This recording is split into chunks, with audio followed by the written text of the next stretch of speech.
don't know why. You want a drum roll or something? No, that seems like you're just placating me then. Okay, that did work. Welcome to She Slays Today podcast. I am your host, Dr. Lauryn Brunslick, and today I have with me Kirby Brunslick. Hello, happy Valentine's Day. Did you say Valentimes? Well, yeah, the girls like to say it that way. Okay, but nobody else listening knows that. So they just go, does Kirby not know that it's an N? We get weird, like, sound things in our family, or, like, jokes that go off. So I'm thinking of, like, we say Valentine's Day. We talk about the Christmas. The Christmas. Groundhog. Is that a groundhog? Yep. Hopefully every family has, like, I think we got into a long conversation about the Bud Light night during the Super Bowl. Okay, that is just your Charlie loves weird. it too. So for as long as I've known Kirby, he's had an obsession with like a play on how, like a word that can be reused many different. You're just gonna have to go and give an example. Either repeating words or repeating sounds. So you can say the word buffalo. I think the example is you can say the word buffalo 5 times in a row, and it's a sound English sentence. And I think I was able to stretch it with punctuation to 7. Right. Because buffalo is like a verb. So, yeah, buffalo is a verb, animal, a noun, location. and a location. So you can say that buffalo from buffalo, do the act of buffaloing to buffalo from buffalo. Yeah. So to shorten that would be buffalo, buffalo, buffalo, buffalo, buffalo. But you can add 2 more if they're addressing the buffalo. So if you're getting their attention and you say buffalo, buffalo. Yeah. And then the Bud Light night. We talked about it'd be great if there was a Bud Light night light. And then you would say good night. You would say night to the Bud Light night light. Back up, ladies. He's mine. Yeah. Okay, so I had something happen to me this morning that I just feel really compelled. I'm going to do like the influencer thing of like, I don't know who needs to hear this, but I am giving anyone who needs to hear this permission to throw out their underwear that doesn't fit them anymore. So... Did not know where that was going. Did not expect that to be it. Nope. So I was getting dressed for the gym and I put on like fresh underwear and leggings and this and that. And like I had this thought of like, ugh, these don't make me feel like they're tight and they cut in weird spots and whatever. And so then I got home and I showered and then I got redressed and obviously clean newer underwear that I had recently ordered a large in. And that was kind of like a big deal because I identified as a medium underwear girl. And I put them on and I'm just like, these make me feel so much more comfortable. Like, I don't put them on and think like, oh, these are large. Like, I'm just like, these make me feel better. And so I'm going to go through my underwear at some point this weekend probably and throw out, well, I don't know. Do guys not do this? I feel like women hold on to underwear for so long. Oh, yeah. Guys hold on to underwear for a long time. And then we've got these like stupid sexy pieces that never get worn, but we hold on to them just in case, but we don't wear them because they like cut into us weird. And you're like, nobody wants to see this. And like, so yeah, so I'll be the judge of that. Right. I mean, for your wife. That sounded like you were offering to be the judge for everyone. Oh, God, no. And that's inappropriate. Send your submissions to. God. Sorry. Okay, so when I was thinking about what the topic we should do for Valentine's Day, I obviously knew. Is this going to be a problem? All right. Is this another Austin, Massachusetts thing? Oh, that's my favorite. It's my least favorite. I know. So, anyways, when I was thinking, like, obviously for our Valentine's episode, you and I needed to do an episode together. And then I was like, well, what should we talk about? Naturally, I thought of 6 different ways that you and I could improve our relationship as cohabitants in there. So, 6 ways that we suck as humans. Yeah, things we're trying on. Maybe we've learned some things we can share, but definitely not there. I think the point is the preface that, like, we don't want you to think that Kirby and I have our shit figured out. God, who does? Whenever people say that they do. We're happy. We love each other. Yes. And that's the thing is like on the whole, when you come back to that, like, yes, we are happy and yes, we're working. But whenever anyone goes like, let me tell you how to fix your marriage or bulletproof your marriage, it's usually like in a book about 30 seconds before they get divorced. Well, yes, that's like the thing. Like Rachel Hollis and Dave were like selling a course on fixing their marriage. And like the joke is like, once you renew your vows but we renewed our vows. Mm-hmm. That was on the side of a trail. Well, somebody like was trying to pee. Not one of us, like one of the people. No, but like it was just the least romantic thing. If there's like anything like that was just like, all right, well, I'm never doing this again. It just seemed corny. Never say never. I thought it would be fine, but anyways, yeah. So yeah, what was the point? We're just talking about stuff where, we're definitely not perfect. We're working on it. And I think the fact that we're both willing to keep working is a big part of why it works. So. Yeah. So if you haven't listened to our story, we'll sum it up very, very quickly. Kirby has a degree in marketing and finance. I married him because he was not a chiropractor and he had a skill set that I knew I would need. I'm joking. I fell in love with you.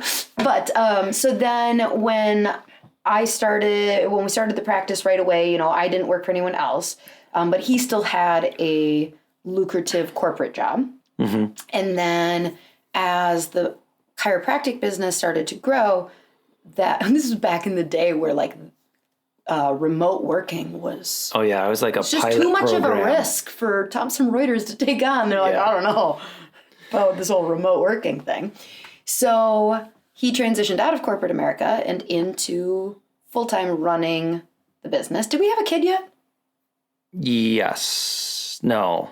Yes. Yeah, when I went full-time, because I was doing freelance consulting for that same company and a couple other companies in 2012 and 2013 and 2014. Oh, okay. I think I stopped doing even part-time consulting probably 3 years ago. Yep. So now for the last however many years, we'll say the broad 5, 6, 7-ish, we have the role of parenting 2 girls, 6 and 8, and doing a podcast together. Yep. And running a business. Business. Business. Mm-hmm. Do we do anything else together? And we're married. And we're married. Yeah, there's that. Yeah. So in our roles, like I'm definitely the visionary. I'm a 3. Mm-hmm. Kirby is definitely what's the other one? Not the innovator. What's that? Implementer? I thought it started with an I. I want to say executioner because I execute things. But I don't think that means that. You're that.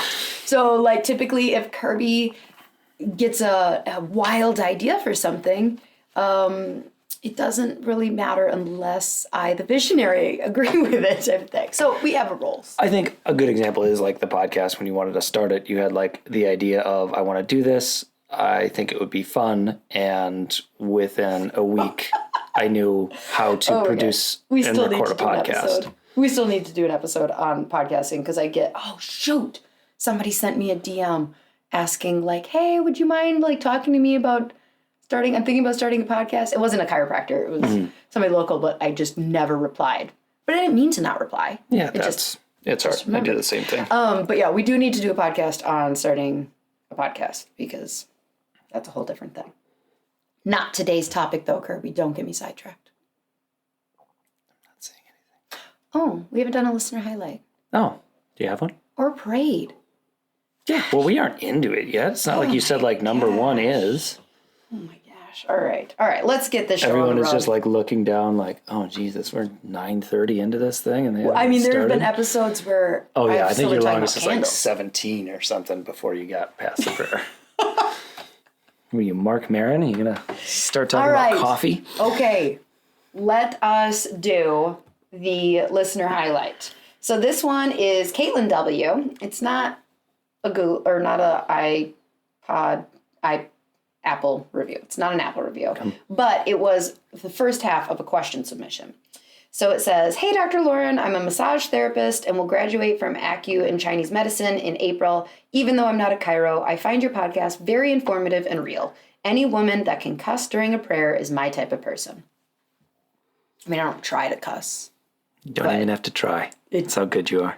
It just sometimes I mess up. And it needs... It's not messing up. Yeah. It's all part of the thing. All right, so speaking of that, before we go into our meat and potatoes of boundaries around relationships, like whatever this is, like how to cohabitate and wear all the hats. How to keep the spark alive while working together. This is us workshopping the title. And keep a spark, but not light your hats on fire. Ooh, maybe. Should we pray? Sure. Okay, go ahead. Dear God, thank you for bringing us together again here. Thank you for this relationship and the lessons it teaches us. Help us to continue to focus on lifting each other up and lifting the marriage up, because in that work, we become better people and we become less I and more us, which always points us to you. Help anyone out there who is struggling with relationship issues. Hopefully this is helpful words and they can hear how much we care about them and how much we want to just share a message of light and love with everyone. In your name we pray. Amen. Amen. So when I was thinking about like, why is working and parenting and being married together, like, what's the root of why it's so difficult? Ultimately, I came up with like two main reasons, and I'd be interested to hear. Like, so one is just like you just talk to each other different. There is a completely I would never talk to an employee or friend the way that like you feel comfortable talking to your spouse when you're stressed, or they mess up, or like they didn't do something or whatever. Yeah. And then the other thing is that you're always freaking together. Just like always. And every problem is an us problem, whether it's school, the kids doing something at school, or like we don't know what we're making for dinner, or I think firing an employee. Like everything is like dust. Yeah, I think that's the big thing is the energy from one area carries over into the other, and there's no like place for it to necessarily dissipate. Is like if you had normal separate jobs, and I think some of the stuff we'll talk about is helpful for people who have completely separate jobs too, but like this one particular to parenting and working together and being married is the idea that you can have a bad morning in the morning with the kids and say I'm focused on my laptop or something and I'm not doing enough to get the kids out the door and you're frustrated with me. If you had a separate job, you wouldn't go to work and then also be mad at your coworker who had nothing to do with that. Well, right. You would, but most people wouldn't. You would not. You would have that separation. You would go, now I'm at work, now I'm with my coworkers. I'm upset about that, but it's not Jess's fault. Right. But with us, the next person you have to interact with at work might be me. And instead of being able to like stop that line and go, okay, that's done. Now we're in work mode. Where are we at on the new paperwork that you're designing, Kirby? It's like, that better be done because you were on that laptop all morning and I'm hoping you were working on that paperwork because I had to get the kids' snow pants on by myself. So I feel like that leads us to actually my first point, which is a big one, and it's boundaries. So it's tough because boundaries are so messy. I hate when somebody talks about boundaries as if they are this like clear line, because I honestly feel like I wouldn't have too much of a problem on some days, like getting in a fight with you in the morning and then going to work and being like, hey, so did you finish that? And like Carrie's like, but that doesn't sound healthy either. Like that just sounds like a sociopath. And that's the thing is you might be in that of like, you get into get stuff done mode, but I might still be wounded from the thing you said right before. Yeah. Is that emotionally wounded is probably the nicer way. Right. But yeah. So what is your opinion on, so like when I've read about boundaries within relationships, it is a lot of times the articles are saying like, it's not practical to say that like when you get home at 5:30, there's no more work. Leave work at work. Because, for a lot of people, it's like, well, I'm adjusting and we need to have a conversation about this. And I'm not going to have a conversation about it in front of the employees, or I don't have time. So it isn't going to be, but like, I do think it's okay to have like soft boundaries, like dinner time. Like our family does dinner at the dinner table. We don't have tablets or phones. And, like that's a boundary that we do actually have. I think it's starting with some idealized boundaries, but then also being human. So like we have that thing of, we don't sit in front of the TV for dinner. We talk. But when you walk in the door, I do ask you like how your day went, and we might get into a conversation about an issue at work, and it might. Well, yeah, because a lot of times if there's an issue at work, you wouldn't be able to leave it, and you'd be sitting there at dinner kind of brooding, and it's like, well, sometimes you just need to get it out a little bit. Or sometimes you don't need to talk about it, and you need to spend 10 minutes alone.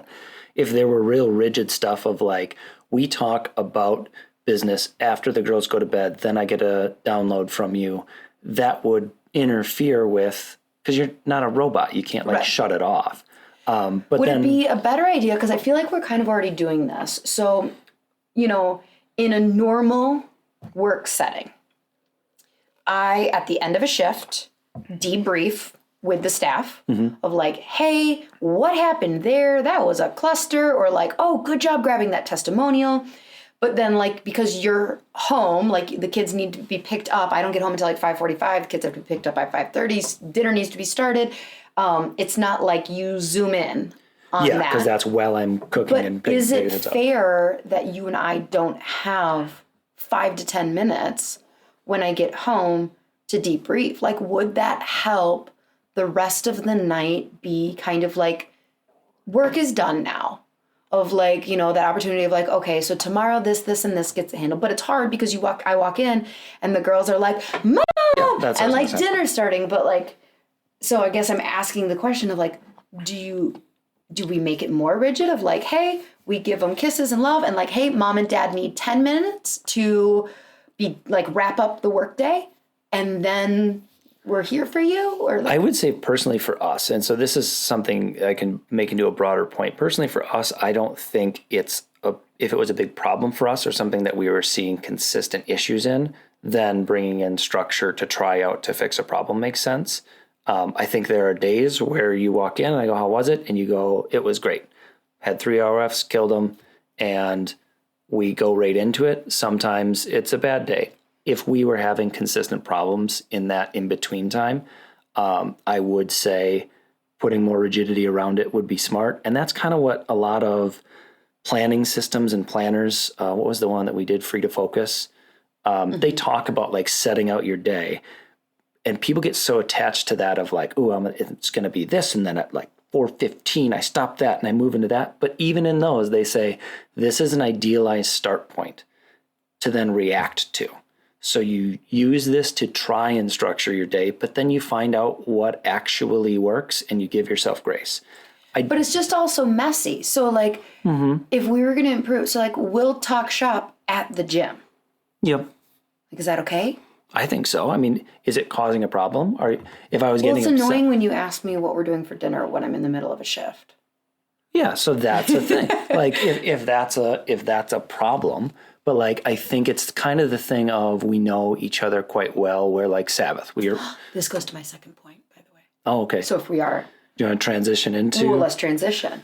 So the second point is deeply knowing each other, knowing each other's tells, knowing how they talk when they've had a stressful day, how they need you to show up for them when they've had a stressful day, how they show up when they're energetic. Do they want you to celebrate? Like just like really understanding your spouse and knowing them.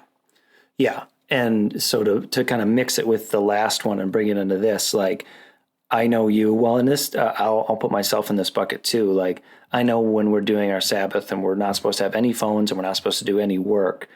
If you get a great idea during your meditation or during reading or just sitting around, for you to not by rules be able to go and like write that down, it's going to keep kicking around your head all day. So it's okay. Like, it's not in the rules to do that. We both do it of like, we have a little notepad or whatever. If we get a great idea, we write it down to talk about after sundown or the next day or whatever. So knowing where some of those pressure release valves are, so you set the boundaries, but you also have to know like where they can be mildly porous when they're not damaging the spirit of why they were set up. Yeah, like, you just have a different productivity cycle than I do. And I have a very different productivity cycle than you do. And so, like, again, one of the things that, for instance, you've learned about me is to not get too worried if I have kind of like a moment of like grandiose of like, and we could do this, and then what if we did this? It's like, not feeling like you need to put the brakes on in that moment, and that actually is not a good time to put the brakes on, and to kind of let it meld naturally, ask some questions. But that took time and a lot of conflict to learn. And I think that's part of it. Gets underlying all of this is going to be communication. So like, if we had those times where you had a big, bold idea and I got scared because I'm thinking, how is this going to get implemented, or how does this work with everything? And I just black hat it and just shut it down or nitpick it to death, then you get upset with me and don't feel heard. But those things are learned in the conversation after the fight or after the disappointment. Like, you need to be able to either fight effectively or debrief in a way that goes like, and those are some of the conversations we've had of like, I just wanted you to celebrate an idea with me, not immediately go into executioner mode and tell me why it wouldn't work. Right. Like, so you need to have those conversations after so that I know for the next time to go, okay, just listen, ride the roller coaster with her. If it's still going in a couple days, then we'll talk details. You're jumping around my list. Now you're talking about communication and expectations, which is number 3. And we haven't finished knowing each other yet. See, we're learning. Will you please follow the rules of the podcast? Okay, okay, hold on. Let me make sure I have all my notes on knowing each other. Okay, I guess we're fine. So yes, communication and expectations. Number 3. I mean, this is the point number 1 of like talking to each other. First and foremost, you don't need to learn about your spouse in order to know how to talk to someone like a human. And that's really hard when you're just under so much stress. Like, and there is this like, do we have to talk? Do I have to be politically correct all the time around my spouse? Like, when do I get to be an asshole? And is the answer never? Because I don't get to be an asshole to the kids. You definitely don't like that. No, I do not like that. I think the answer is letting the steam off is okay, but I think the goal is always to get better from that and to have less of it. I don't think the idea is ever like going into it with the idea of like, oh, I'm excited, I get to hurt someone or be mean. Well, no, I'm not a crazy person. But like when it comes to communication and expectations with this multiple hats, I feel like so much hurt comes from, I had an expectation of you. I didn't communicate that expectation of you. So now I'm upset that you didn't meet the expectation and I'm lashing out. I had. Yeah. So what would be your advice for cleaning that up? The most useful tool I can think of for that is one of the most useful tools in communication overall is Brene Brown's The Story I'm Telling Myself, because it pulls back the direct blame. So what you want to say in that emotional moment is you were supposed to get that done. Like, you put your bad feeling on me But what if you were supposed to get that done? Here's the thing. It's an honest question. It depends on what was communicated earlier. And I think in general, not to put myself on any kind of pedestal, but like if I said I was going to get it done and I didn't get it done and you call me on not getting it done, I will usually apologize, own, and or tell you why it wasn't done and when it's going to be done. So if I'm truly at fault, I'm decently good at owning that. Mm-hmm. But if it's like you thought I understood that it needed to be done before this, but actually you had a different conversation with someone else on the team on when you wanted it done, and then you said, can you get that done this week? And what you meant was Tuesday morning and you're mad. The thing that the story I'm telling myself can do is it allows space for you to say, I'm feeling an emotion and here's why.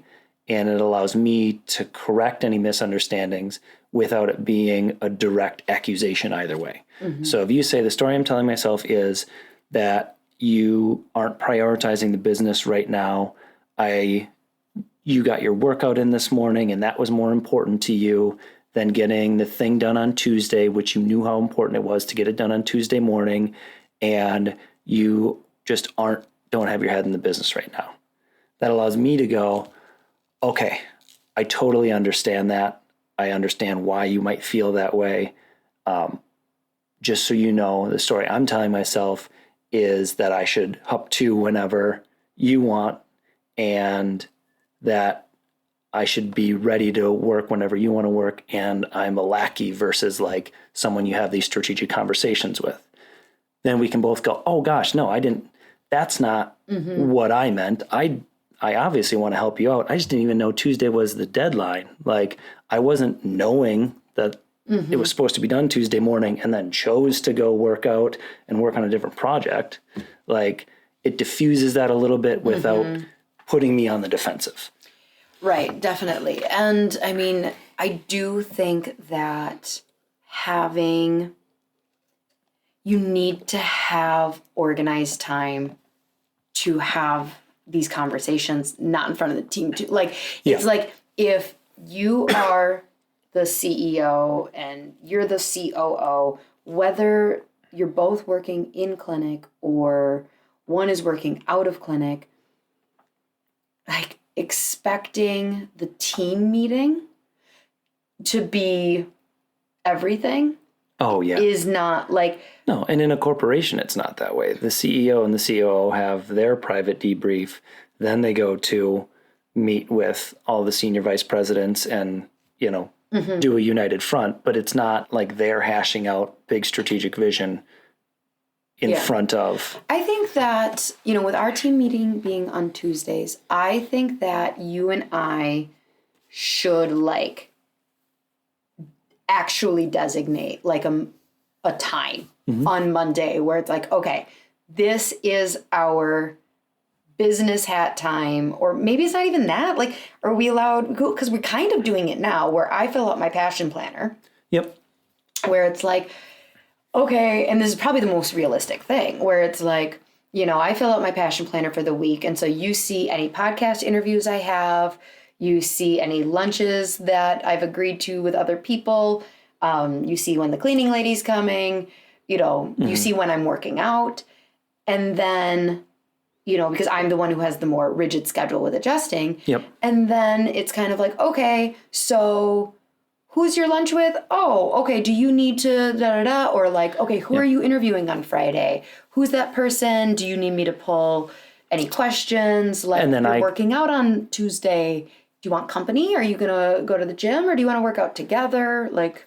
Yeah, and I can add in the things that I know I need from you. So like I can look at your schedule and go, okay, you're recording an interview on Friday. I need an intro for the interview you did last week.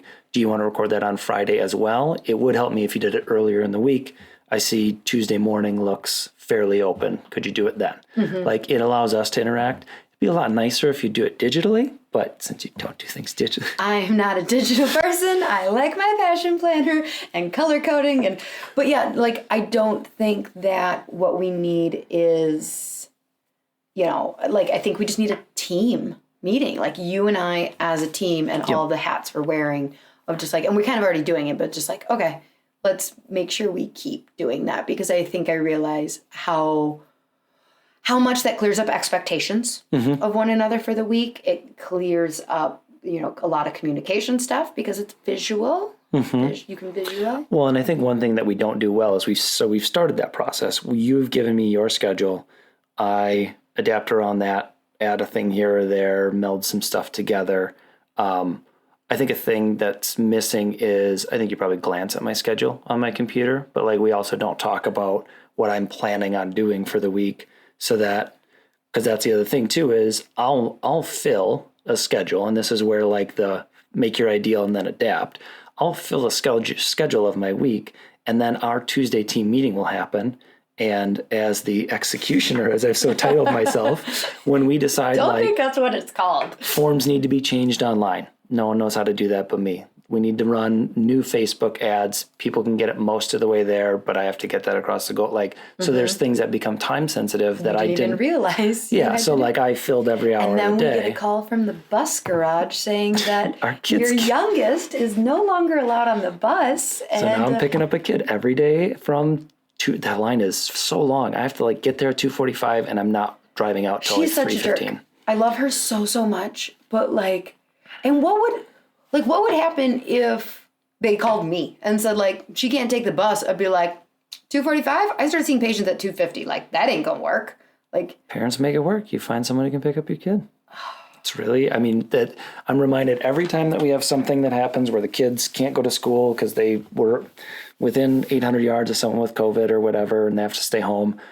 It is a huge headache for us, but I cannot imagine single parent households or people who both have jobs that no one can take 2 weeks and work from home. Like, so blessed. When I was like gathering information for this and getting ideas, I was looking at something popped up about like divorce rates in couples that work together.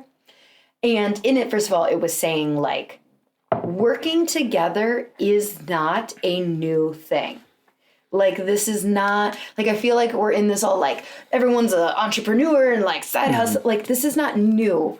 People have been running a farm together. Oh yeah. People have been running mom and pop shops. Bud Light night. Like, so working as husband and wife together is not a new thing. Yeah, I guess when you think about it that way, most of history was cooperative working, and then industrial revolution comes along and men go off to the factory and women might go like be secretaries for a while. And then now we get to modern times where both can have careers. Like, yeah, relative to history, separate careers is a new phenomenon. And the divorce rate is actually crazy high for separate careers. Oh, really? Not to make anybody listening who has separate careers feel bad or anything like that, but like it was saying that 48% of marriages end when you have two individuals that are like high power, independently like doing their career, like my career is important and your career is important, but like where you start to see it drop way below average, because like the national average is like 30-ish% or whatever.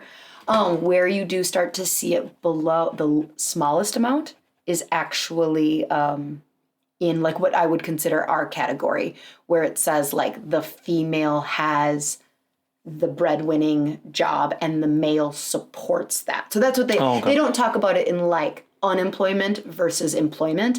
They talk about it in, which I loved the wording, because like you're employed, you work, but like you have taken a support role. Yes. It's when neither individual is taking the support role that the divorce rate's like 48%. I could see that. Yeah. I mean, but the lowest percentage is like 7%, 7 point something percent when the male is supporting the female. So you're welcome.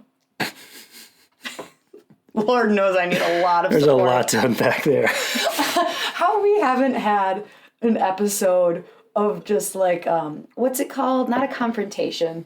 Where like intervention? A sit down, an intervention of like all my loved ones. I don't know. But anyways. Okay. So we've talked boundaries. Mm-hmm. We're talking about knowing each other. Mm-hmm. And we've talked about communication. So number 4 is kind of like 2 mashed into one. Okay. Figure out your priorities and then set your goals based on those priorities and like go after those goals together. So this kind of comes back to like the marriage mission statement that we've talked about in previous episodes. But I think we can improve on this because I don't feel like you don't get to celebrate when like Blue Hills does something good. Like, yeah, we talked about this the other day because we had a really great January coming off a really great December. So like our team is doing great. We're trying new things. They seem to be working, and we hit a numbers goal, and you wanted something to celebrate. So you got a really cool coat, and it's amazing, and I'm super glad that you got it. But yeah, I think when that happened, there was a tinge of like, well, I helped too, like. And you did.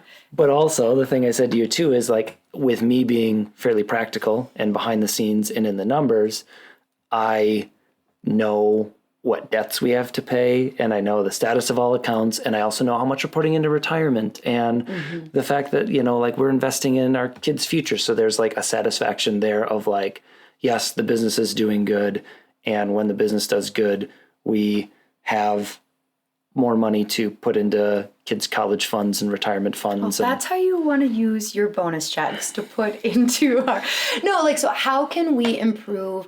Because even with like the podcast, I feel like with me being the talent in both the podcast and the clinic. Yeah, I ain't adjusting no one. Yeah, you are a terrible adjuster. I'm a decent adjuster. I just can't assess. You said I was decent. That was something nice I told you because I had a rib out on vacation, and I said, "Good job, honey." Anyways, so like I'm the talent. So how do we get you to feel, how do we celebrate this together? Like, if you're the director and I am the star, how do we feel like the movie got the Oscar and not like leading actor did? I think part of this goes back to like knowing your spouse. So like this is going to make you uncomfortable, but that like words of affirmation are big to me. Yeah. So like actually say like not just, and here's a big thing is with people who words of affirmation is their thing, you talking about them to other people means zero to them.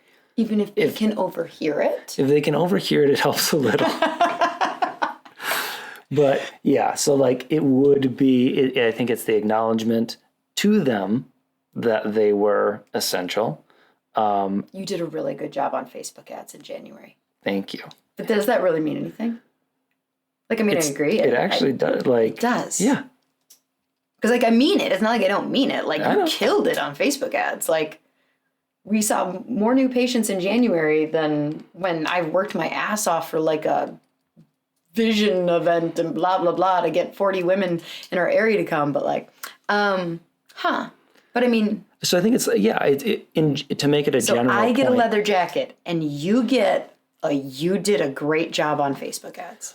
I think a sincere acknowledgement not is seem great. fair, Kirby. No, I'm gonna get a new driver soon, and I might get a new meditating headband. But no, I think celebrating with gifts in whatever way the person sees it the most. So like if to make it more point for listeners of like if you are working on something together. Wait, are people listening? I thought this was just about us. Just us. Oh, I should probably turn it on. Yeah, we haven't been recording. All right. No, I think knowing what your partner, how they receive love, and giving that to them that way. Okay. But like, okay. But still also, I think mutual celebration of things too is to make it feel like a team thing. Because if it is... It kind of goes back to like we didn't really have clear expectations as to like what were we trying to accomplish together. Well, with the business it's hard because we, as business partners, we do have goals. Like we exceeded our goals for January. So we should do something to commemorate that. And I know that can be tough, especially for threes who are always so forward looking. Mm-hmm. Like when and I don't mean to like throw shade at you or anything, but when we were moving clinics and I was like, we should go and like say goodbye to the old clinic and like reflect on how all the work we did and how great it was. You were like, yeah, no, we have a new building. And I was like, but we built this thing together and we should commemorate that. And like, didn't we though? No, we never went back. Well, I mean, I was adjusting there and saying goodbye to it all that week. Like, as furniture was moving out. And that's what I'm saying is there's you can each, and I did the same thing on my own of like, I was moving some of the last stuff out and had to clean some stuff and move a desk out. So like, I got to like have those moments. I think it's and that's where it might be different of individual workers. Like if you just had a coworker, you and Jess didn't need to go there together to like reflect on the space. But as business owners and spouses to go like, this was 5 years of our life. Like we did this together. This was amazing. This was a risk for our family that we took and it paid off and it was great. And now we're on to the next thing. Like pausing and doing those things together is a way to keep you from getting into too much. Like you can be very business focused when you're just focused on the numbers, which is a normal corporate environment of like, CEO and COO are kind of friends, but ultimately, like, let's get down to brass tacks. Like, where are we going next? Right. So I feel like we have a lot of that. Yep. And a lot less of that, like. We have some traditions like champagne when we, hit certain things, but we, I don't think we even did that for January. So. My jacket was too expensive. Well, all right. Well, we're going to have to work on that because you're right. I think that is a part that is like missing from like, yeah, maybe it wouldn't be expected if we were not sleeping together, but we are. And so we do need that emotional aspect of the business too. So, okay. All right. We'll work on it. Well, and to the point overall about goals is there's different goals that need to be thought of in different ways. So we talked about marriage mission statement and stuff in the past, and that's a big, big overarching one. But it doesn't. Like when we die, this was our goal as a couple. Yeah, and it doesn't need to enter. That's the knowing what hat you're wearing at what time thing can get a little bit tricky. So we can talk about that our lives are supposed to be in service to each other and our children and our community and pointing towards God. But if we're in a meeting about what ads we're going to run next week, you don't run it through the filter of like, does this ad about ear infections point to God? Like you can run it down the chain, but like that's one of those boundary things of like knowing what hat you're wearing at what point, but also being able to at different time intervals, like those things are maybe check in every month or 3 months type of like, where are we as a marriage? Where are we working towards as a family? Versus like you might have much shorter business meeting goals. Can we do this? Yeah, I would love to. Okay, but here's the deal. Hold on. We told them, I'm the visionary, you're the executioner. So can you please make this happen? Like, I'm not the logistics person who's gonna like be like, okay, we're doing this. Because I'm gonna come home and be like, no, I just wanna watch Schitt's Creek or The Bachelor. Terrible shows. I know. You think so. So yes, so I think this is good. I think we need to be more clear about our goals. Getting Ty back on the bus. Yes. Goal 1. Goal 1. Get her to stop punching kids in the mouth. Goal 2. Shouldn't talk back to her. Oh my God. You know, my only like thing is that people listening are probably like, oh man, I bet she's like just cut from the same cloth as Lauryn. I was not like this. When you look at our kids, Charlie's the more respectable one. I was that kid. I was a kiss-ass people like as a kid. Yes, your parents throw you under the bus all the time. They're like, oh my God. The bus, not the bus, but like, yeah. I want to throw Ty under the bus. But yeah, no, this comes from you. But it does give me hope because like, she's been so not. I'm like legit going like, is she going to be like, you hear about like these very Christian, middle-class parents whose kid is in jail. And you're like, is she going to go to jail? She's not going to, although you keep telling her she's going to get taken away from us. Okay, listen, first of all, you won't let me give her a spanking, which I agree. hasn't worked in the past, like fine. But nothing else is getting through to her. So forgive me if after her like 6th day of like being aggressive and a mean person that I imply that kids can go to jail, and I would really miss her, and I think she would miss living with our family, and I don't want her to be taken away from us, and I squeak out a tear. And you know what? It didn't even traumatize her. That was the thing, is like I was prepared as I was telling her that lie, that if that really resonated and she freaked out, that I would be like, well, honey, it's not like they would take away a kindergartner. It's more like if you're 15 or whatever. She just kind of like, she got a little sad, but it was just like, she was like, well, I guess if it comes down to that, that's going to suck. I'm just like, this child, I don't know how. So. Keep trying new tactics. Okay, we've got 2 more. These are the easier ones. Number 5 is showing appreciation and letting go of tit for tat. And the idea that like all things are 50-50. Yeah, that's scorekeeping is one of the biggest signs of a troubled relationship, or that it's going to be. Like in things that I've read, if you are, and people do it all the time, and they have a skewed view of it. So you've heard of like the marriage study of when they ask like who does more work. Oh, I'm sure everybody thinks that they do more work. Yeah, the average was like the average person thought they did like 67% of the housework. Everyone said they did more than half of the work, or whatever they're talking about, because you live in your head all day. So like you see all the stuff you do, you don't notice the. As soon as I said notice, I knew we were going to talk about we notice. Does anyone watch that SNL skit with I feel like we're the only people, because every time we will reference, we notice. We don't notice. Nobody like laughs, and I'm like, no. Kate McKinnon. Kate McKinnon. Yeah. Yep. Funniest lady on the planet. Anyway. Yeah, the tit for tat thing is too of like you don't. There's so much you don't see of what the other person does. There's so much they're carrying that you don't know about, and who's to say what's more important?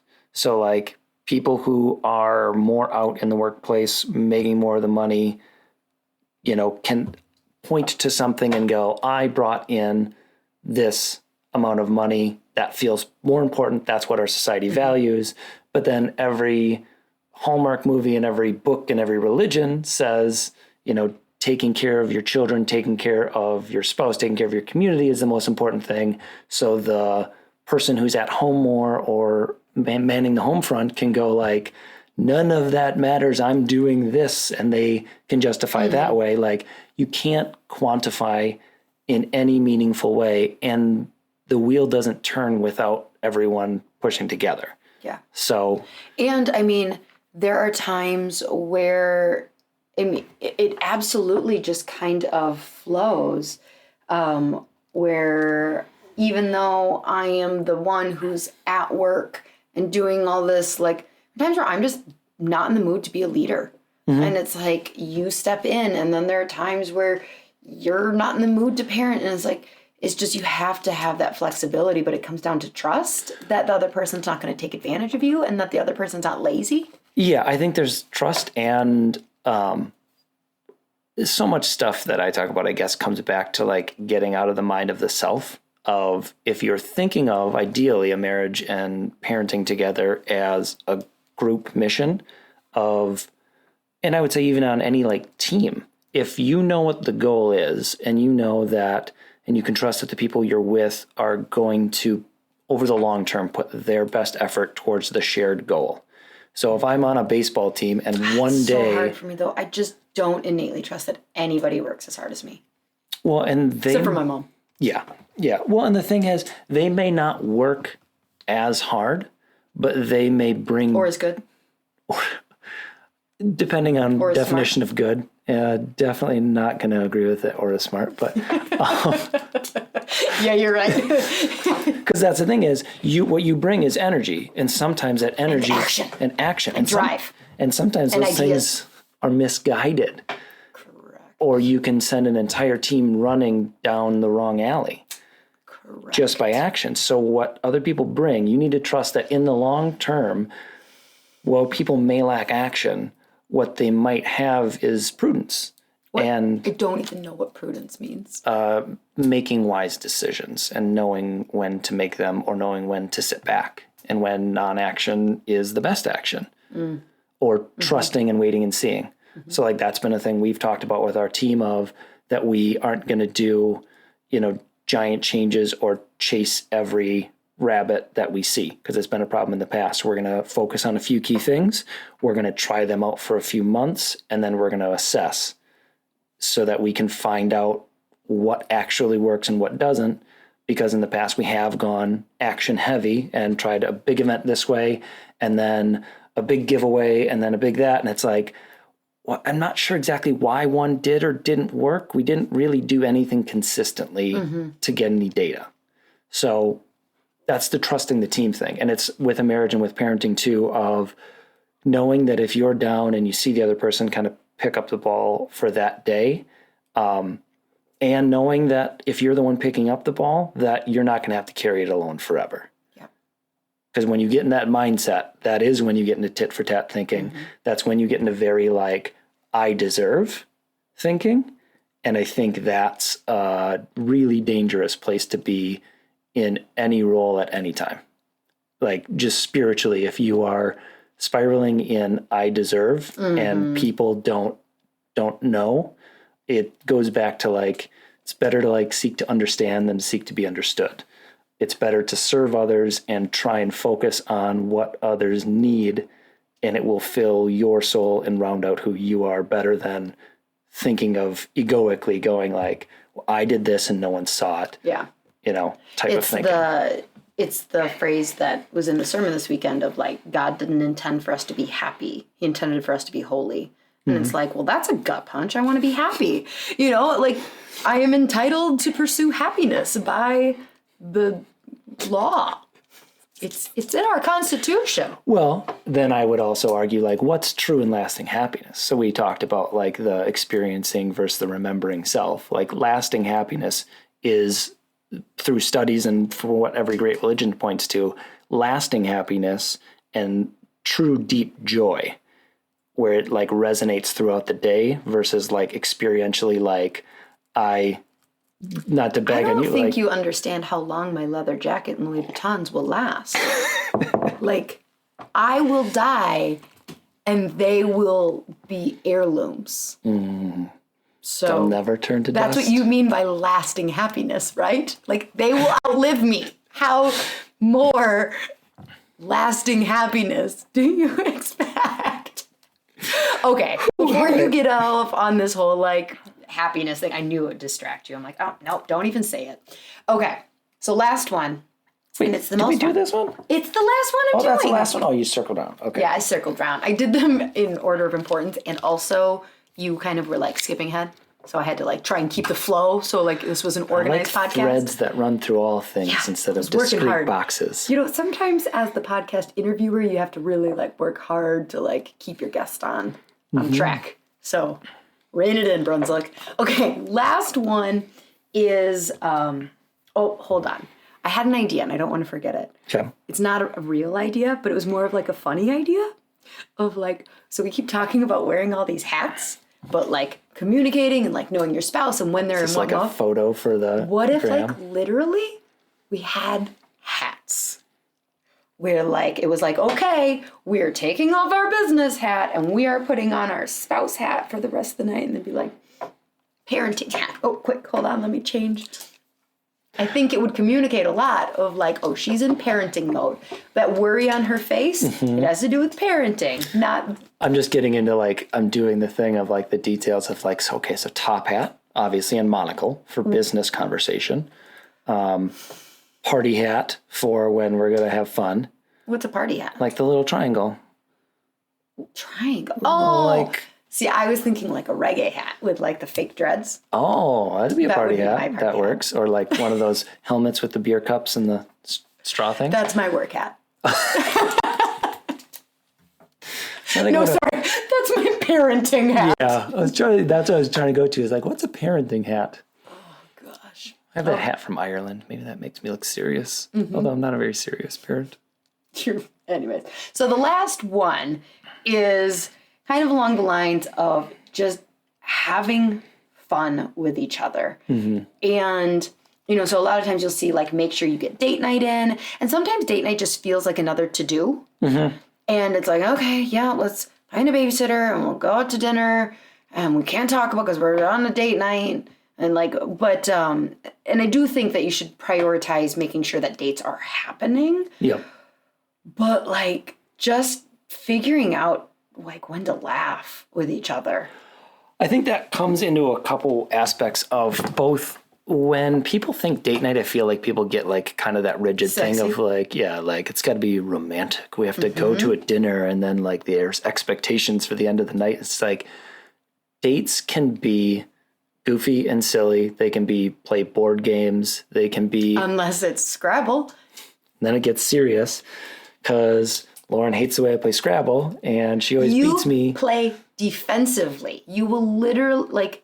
You will do a 3-letter word that only gets you 7 points just to block a triple letter play. Like that's a valid way to play. No, it's not. It is not a cohesive team. I'm okay with you making offensive moves that get you lots of points, even if they're only like 3 letters, like that's okay. But like when you're playing defensively to like block me, it's not how you play Scrabble. So Scrabble's clearly not a date night thing for us. It's not how you play Scrabble. We will take a vote. Anyway, laughing.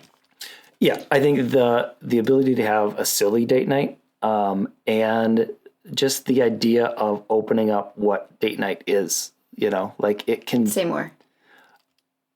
Just the idea that it doesn't have to be like that romantic dinner movie. It can still be watching TV if you want, but watching something completely silly. It can be, one of those date night in a box things just to get conversations going, board games, whatever you're in the mood for that day, not trying to force it into some rigid box. Well, I think even trying to force incorporating, like, you're thinking about date night even more rigidly than I would say, like, you know, we don't send each other memes or GIFs. Like, those are funny.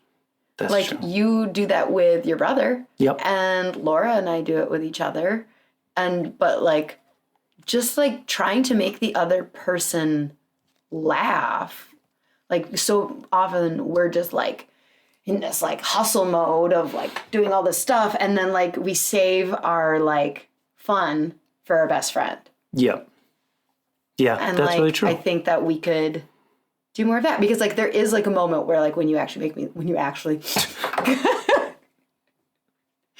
feels good. It feels exponentially better to laugh with your spouse. Yeah, than, like, it really anything does. else. So you know, that was the last one. You know, just remember who you fell in love with, and this could be different for everyone because like, you know, we fell in love in college and like we like to have fun together. So we try and travel and do, you know, getaways. And I think one other thing I want to say on that is, especially if you're going through like a super stressful time or if you're going through a hard time in your relationship, sometimes the date nights can be like, you may not feel like doing it going into it, but it's good to do it because sometimes you can act your way into feeling versus like feeling your way into acting. I always talk about this with like working out or eating healthy too.